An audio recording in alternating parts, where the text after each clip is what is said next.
اوعى تتخيل ان حلمك اللي انت بتحلم بيه ده هيحصل وانت بعيد عن ربنا. اوعى تتخيل. والقرب مش انك تقعد طول النهار في المسجد او الكنيسه، اي نعم دي حاجه جميله ونتمنى يعني.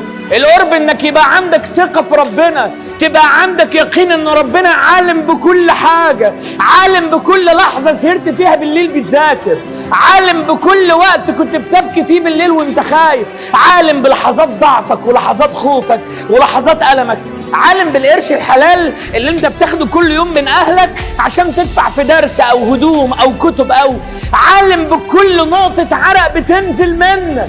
ويبقى عندك يقين ان ربنا بيبدل الاحوال، يبدل الاحوال. اما البني ادم بيبقى قريب من ربنا بيبقى مش خايف، بيبقى البني ادم مطمن، تبقى متأكد ان زي ما ربنا سبحانه وتعالى بيرتب الامور في الحاجة الوحشة كمان بيرتبها في الحاجة الحلوة. في لحظة تنام بالليل مخنوق وقلقان وانت ما انتش مطمن، تصحى الصبح يبقى عندك يقين ان ربنا معاك طوفان والله العظيم، يبقى عندك يقين ان انت محتاج تكلمه.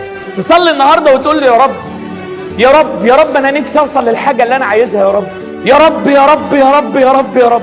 تقول له يا رب انا بطلب كل حاجه، انا بطلب حق يا رب، انا ببذل مجهود، انا بعمل كل اللي عليا يا رب، وفقني يا رب، كرمني.